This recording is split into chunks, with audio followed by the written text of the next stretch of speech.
आज मैं आपको सुनाने जा रहा हूँ संजय टंडन जी द्वारा लिखी किताब सनरेज फॉर संडे की कहानियों के संग्रह से एक नई कहानी। कहानी का नाम है एक घंटे की क्या कीमत है। एक व्यक्ति हर रोज की तरह देर रात ऑफिस से घर पहुंचा। वो बहुत थका हुआ था। उसका मिजाज भी कुछ बिगड़ा हुआ सा था। जैसे ही वो घर पहुंचा, उसने देखा कि उसका 5 साल का बेटा उसके इंतजार में दरवाजे पर बैठा है। उसने प्यार से अपने बेटे के सर पे हाथ रखा और दोनों एक साथ घर के अंदर चले गए।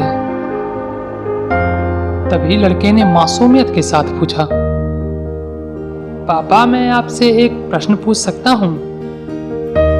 हाँ बेटा, क्यों नहीं, पूछो क्या पूछना चाहते हो।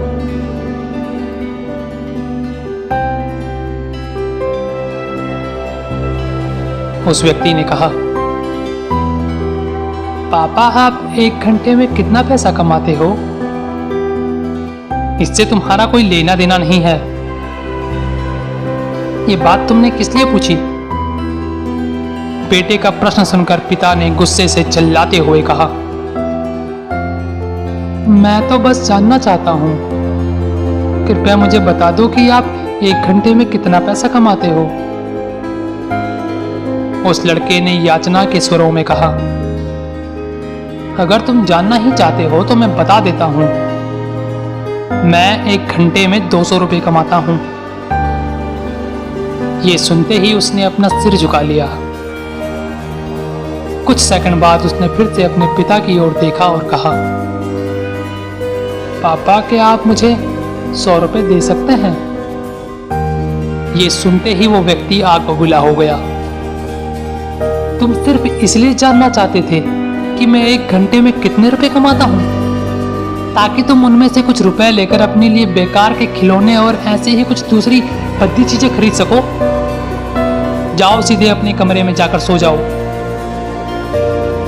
मैं रोजाना घंटों मेहनत करता हूँ, मरने तक की फुर्सत नहीं है। अब तुम यहाँ से चले जाओ, मेरे पास इन चीजों के लिए बिल्कुल समय नहीं है। पिता के कठोर शब्द सुनकर बच्चे का मुंह मुरझा गया और उसने चुपचाप अपने कमरे में जाकर दरवाजा बंद कर लिया। इसके बाद वह व्यक्ति पास की कुर्सी पर जाकर बैठ गया, पर अभी भी उसके दिमाग में बच्चे का प्रश्न घूम रहा था। उसकी हिम्मत कैसे हुई मुझसे यह प्रश्न पूछने की, वो भी बस कुछ पैसों की खातिर। कुछ समय बाद उसका गुस्सा ठंडा हो गया, तो उसने सोचा कि वो गुस्से में अपने बेटे के साथ कुछ ज्यादा ही कठोर हो गया था। शायद 100 रुपए में वो कोई ऐसी चीज खरीदना चाहता हो जो उसके लिए बेहद जरूरी हो, और फिर हमेशा तो वो पैसे नहीं मांगता।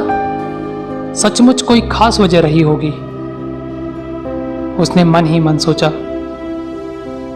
और उसके बाद वो बेटे के कमरे की ओर गया और वहां पहुंचकर दरवाजा खोला। बेटा क्या तुम सो गए हो? उसने पूछा। नहीं पापा, अभी मैं जाग रहा हूं। मैंने तुम पर कुछ ज्यादा ही गुस्सा कर दिया था।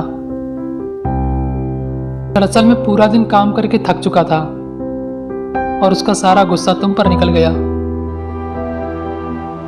ये लो बेटा 100 रुपए। वो लड़का उठकर बैठ गया और उसके होंठों पर मुस्कान आ गई। वाह पापा, आपका शुक्रिया, वो खुशी से चिल्लाया। उसने तुरंत अपने तकिए के नीचे हाथ डाला और कुछ सिकुड़े हुए रुपयों के नोट और सिक्के निकाले। बेटे के पास पैसे देखकर वो व्यक्ति फिर से एक बार गुस्से में आ गया। वो लड़का धीरे धीरे अपने पैसे गिनने लगा और उसने अपने पिता की ओर देखा। जब तुम्हारे पास पहले से ही पैसे थे तो तुम और पैसे क्यों मांग रहे थे? पिता ने गुस्से से पूछा। क्योंकि ये मेरी जरूरत से कम थे और मुझे ज्यादा पैसों की जरूरत थी, पर अब मेरे पास उतने पैसे हैं जितने मुझे चाहिए थे, उस छोटे से बच्चे ने उत्तर दिया। पापा अब मेरे पास पूरे 200 रुपए हैं। क्या अब मैं आपके समय से 1 घंटा खरीद सकता हूँ? समय ही वो अनमोल वस्तु या उपहार है जिसे हम अपने बच्चों को दे सकते हैं। लेकिन आश्चर्य, जब भी इसे देने का समय आता है तो हम ना जाने क्यों इतने कंजूस बन जाते हैं। अपने जीवन से कुछ समय निकालिए और अपनों के साथ बिताइए। ना जाने अगला पल कैसा हो। उम्मीद करता हूँ कि आपको ये कहानी पसंद आई होगी और आपको इस कहानी से कुछ सीखने को मिला होगा। और यदि आपको ये कहानी पसंद आई है तो इसे लाइक करें, कमेंट करें और मुझे ज़रूर बताएं कि आपको ये कहानी कैसी लगी। सब्सक्राइब करें ताकि मैं आपके लिए इस प्रकार की कविता, कहानियाँ, किस्से लाता रहूं। तो आपसे जल्द मिलूँगा किसी नई कविता, कहानी या किस्से के साथ। और तब तक के लिए नमस्कार।